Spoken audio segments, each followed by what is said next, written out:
entamer une procédure de divorce ou même poser juste une plainte. C'était très compliqué, j'étais extrêmement isolée. On fait des ateliers autour des notions de consentement, des violences sexistes, auprès des plus jeunes et auprès également des femmes. Donc il y a à définir le consentement, leur expliquer ce que c'est, de manière très simple.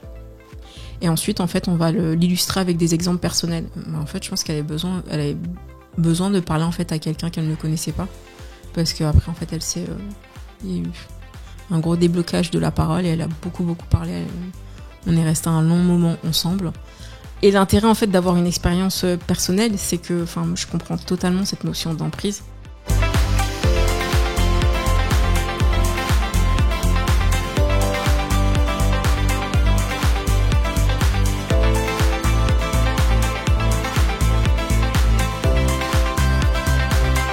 Bonjour à toutes et à tous, on se retrouve pour un nouvel épisode de Parler Partager. Aujourd'hui, nous sommes avec Chiara Mili. Enchantée. Enchantée. Merci d'avoir accepté l'invitation. Merci à vous. Donc, Chiara, vous êtes la présidente de l'association Marici. Est-ce que vous pouvez déjà vous présenter un petit peu? Qui êtes-vous? Oui, donc je suis Chiara Mili, pantignasse depuis plus d'une dizaine d'années, voire une quinzaine d'années peut-être même. Donc à la base, je suis originaire de province. J'ai fait des études en fac de droit, donc en licence de droit. Et professionnellement parlant, c'est pas du tout mon milieu. Donc j'étais responsable administration des ventes pour une centrale d'achat. Et j'ai fondé Marici parce que j'ai été victime de violences conjugales. Et les deux autres cofondatrices ont également été victimes de violences.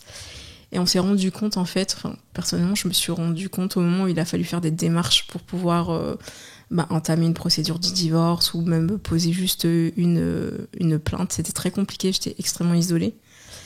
Et en fait, je savais pas vers qui me tourner.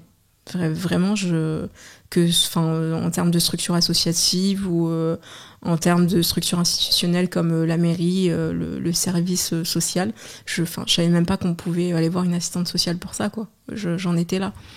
Donc voilà, après quelques années, je me suis dit qu'il fallait créer en fait une structure qui puisse orienter les femmes vers les dispositifs existants. Donc l'idée en fait de Marici, c'est pas de substituer aux dispositifs existants, c'est juste en fait d'orienter les femmes vers ce qui existe, que ce soit pour leurs démarches judiciaires, que va faire les démarches administratives, tout type de démarches. Ok, donc là vous nous avez un peu expliqué ce que faisait Marici. Est-ce que vous pouvez nous expliquer un peu quelles sont les actions, qu'est-ce que vous mettez en place pour justement aider ces femmes? Oui, alors on a un gros pôle de sensibilisation, on fait des ateliers autour des notions de consentement, des violences sexistes, auprès des plus jeunes et auprès également des femmes. Donc il y a un cercle de parole qu'on co-anime avec l'association Nénuphar, mensuellement. On a un atelier de bien-être avec l'association Home. Et on fait également en fait des ateliers de sensibilisation autour des notions de consentement auprès des collégiens et des lycéens. Donc pour tout ce qui est atelier, c'est en non-mixité. C'est uniquement réservé aux jeunes filles, aux filles et aux femmes. Et dans les milieux scolaires, par contre, c'est des publics mixtes, parce que c'est quand même important de pouvoir communiquer avec tout le monde sur ces notions-là. Ok, donc dans vos actions, vos ateliers de sensibilisation, est-ce que c'est centré uniquement à Pantin, ou alors est-ce que vous atteignez aussi d'autres villes? Pour l'instant, c'est à Pantin. Ok. Et au niveau des ateliers auprès du public scolaire, ça va s'étendre à d'autres villes. Ok, je vois.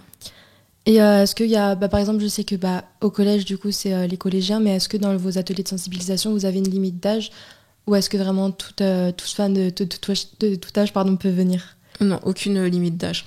On a déjà eu une femme qui avait 82 ans. Ok. On a fait ça avec aussi des groupes très jeunes, à partir de 6 ans. Et l'idée, c'était vraiment en fait justement d'introduire cette notion de consentement de manière très simple. Parce que nous, par rapport au MeToo, par rapport aux réseaux sociaux, par rapport à tout ça, on a tout de suite en fait une connotation un peu sexuelle sur la notion de consentement. Mais en vrai, en fait, c'est une notion très basique. Et on peut l'aborder vraiment avec les plus jeunes. En fait, ces ateliers-là, justement, pour pouvoir en parler avec elles, on les construit de cette manière. On va définir le consentement, leur expliquer ce que c'est, de manière très simple. Et ensuite, en fait, on va l'illustrer avec des exemples personnels. Moi, par exemple, j'aime beaucoup cet exemple parce qu'il est très parlant pour elle. Ça a toujours très bien fonctionné lors des ateliers. En fait, ma fille a des cheveux crépus et quand elle était petite et qu'elle avait son afro, qu'elle avait les cheveux lâchés, on se baladait dans la rue ou dans les magasins et en fait, les gens se permettaient de mettre la main dans ses cheveux, de toucher ses cheveux. Ouais, c'est doux, ouais, enfin, mais ils se permettaient de la toucher. Et enfin, moi déjà, ça me perturbait beaucoup en fait ce qu'on pouvait se permettre sur le corps des enfants, quoi.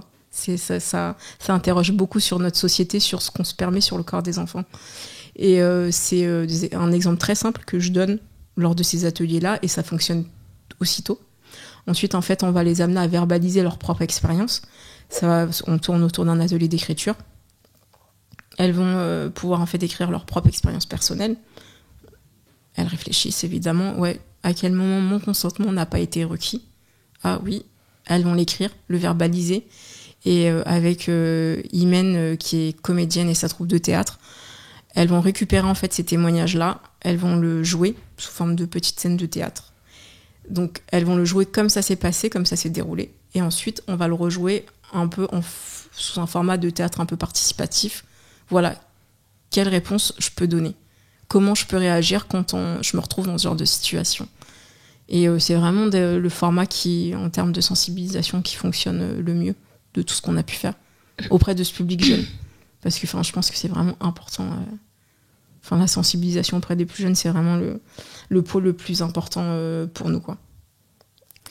Et j'en viens à comment on se retrouve en fait à accompagner des femmes, des personnes. C'est simple en fait, il faut être identifié, et pour être identifié, il faut être sur le terrain. Donc le fait d'être dans les maisons de quartier, dans les structures associatives, d'être vraiment sur le terrain, en fait, on est identifié, c'est comme ça en fait qu'on est contacté. On fait également, on a fait à la rentrée le festival En avant tout à la Cité Fertile, et on a été il y a des femmes qui se sont rapprochées de nous pour avoir des renseignements, pour pouvoir être guidées et tout dans leur démarche. Et pas forcément pantinoise, on est complètement ouverte, quoi, sur ces questions-là, quoi.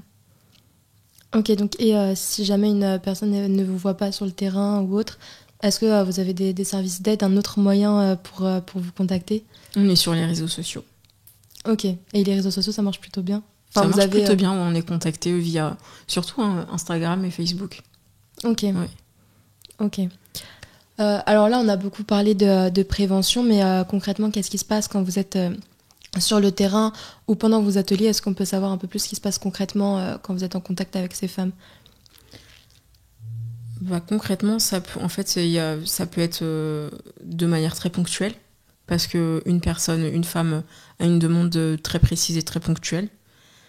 Par exemple, il y a ça qui me vient à l'esprit. J'ai été contactée en fait sur le terrain par une personne qui m'a demandé en fait un conseil juridique. Elle se demandait en fait si elle pouvait porter plainte pour une agression sexuelle qui a eu lieu hors France. Voilà. Et en fait, je pense qu'elle avait besoin de parler en fait à quelqu'un qu'elle ne connaissait pas, parce qu'après en fait, il y a eu un gros déblocage de la parole et elle a beaucoup parlé. On est resté un long moment ensemble. Voilà. Depuis, j'ai pas trop de nouvelles. Donc ça peut être...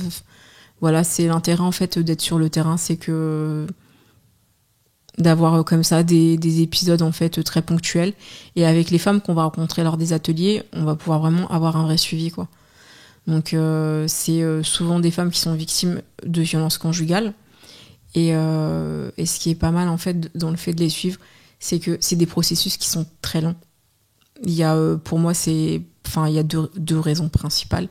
Il y a cette emprise, ce truc d'emprise dans les violences conjugales que le conjoint va avoir sur la femme. Et il y a également la question des ressources matérielles. Partir, ça demande beaucoup de ressources. Il faut avoir un logement, il faut avoir des finances, il faut être indépendante aussi financièrement. Et c'est pour ça, en fait, c'est ce qui rend en fait les départs très compliqués et les processus très longs. Et quand on arrive au bout, c'est une grosse victoire. C'est une grosse victoire. Et l'intérêt en fait d'avoir une expérience personnelle, c'est que je comprends totalement cette notion d'emprise et le fait en fait d'être sans ressources, quoi. contacts pour et ça débloque vraiment en fait le dialogue avec elle. Et j'en profite également pour parler de la Maison des Femmes qui va ouvrir à Pantin courant novembre, fin novembre, début décembre, qui va être un superbe lieu ressource pour les femmes victimes de violences, pour les Pantinoises victimes de violences. Et on va pouvoir animer des groupes de parole. Il y aura également une permanence juridique, une permanence pour pouvoir déposer plainte. Mais il faudrait se rapprocher de la mairie pour avoir tous les renseignements. Cara, est-ce que je peux vous proposer un café ? Oui, avec plaisir. Alors, on passe à la minute café.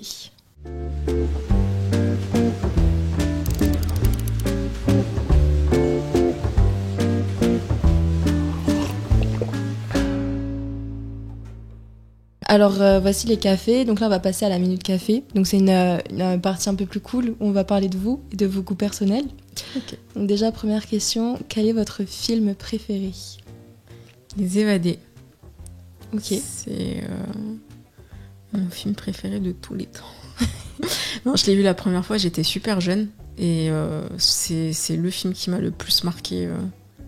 J'arrive même pas à l'expliquer parce que depuis, j'ai vu beaucoup de films et des films super aussi. Hein. Mais je sais pas, j'ai un attachement à ce film que j'arrive pas trop à expliquer. Ok, génial, mais ça nous va. Votre musique préférée ? Pareil, je vais fonctionner qu'à l'affectif. En fait, mon chanteur préféré, c'est Ray Charles. Pareil, attachement depuis des années. En fait, c'était le chanteur préféré de mon père. Et après, c'est aussi le type de musique que j'écoute. Et du coup, en fait, il me rappelle mon père. Et d'ailleurs, pour la petite anecdote, quand Ray Charles est décédé, j'ai pleuré comme si j'avais perdu un oncle, quoi. Je l'ai appris, j'étais en voiture, je me suis arrêtée, j'ai pleuré, quoi. Oh, c'est mignon. Ensuite, une personnalité publique ou créatrice de contenu qui vous inspire ? Décolonisons-nous. C'est un créateur de contenu, beaucoup sur Instagram, je crois pas qu'il y ait une chaîne YouTube. Et j'aime beaucoup ce qu'il fait. C'est très factuel, c'est très... c'est très argumenté, c'est toujours hyper bien construit, hyper bien écrit. Voilà. Et il a sorti un livre d'ailleurs, il a sorti son livre. Génial. Ouais, et il raconte un peu son histoire. Voilà. Génial. Est-ce que vous aurez un conseil à donner, à faire passer aux gens qui nous regardent ? Je dirais, en tant que présidente d'association, aux Pantins et Pantinoises, et d'ailleurs à tous les autres, rapprochez-vous des associations locales. Et il y a plein de choses qui se font et qu'on ne connaît pas forcément. Il y a des choses géniales qui sont organisées par les associations. Faut s'ouvrir, faut aller vers les autres. Ça permet vraiment de sortir de l'isolement. Et je vais préciser, aux Pantins et Pantinoises, il y a plein de super initiatives, il y a plein de super associations. Pantin, c'est un gros tissu associatif. Vraiment, franchement, sortez de chez vous, allez voir les autres. Il y a plein de choses à faire, quoi. Il y a vraiment des super initiatives sur Pantin. Donc voilà, n'hésitez pas. Génial, merci beaucoup. Merci d'avoir accepté l'invitation, merci d'avoir été parmi nous. C'est la fin de l'épisode de Parler Partager. N'hésitez pas à vous abonner, liker et commenter la vidéo. Merci à tous. Et n'oubliez pas, en parler c'est partager et c'est en partageant qu'on en parle. En parler c'est partager et c'est en partageant qu'on en parle.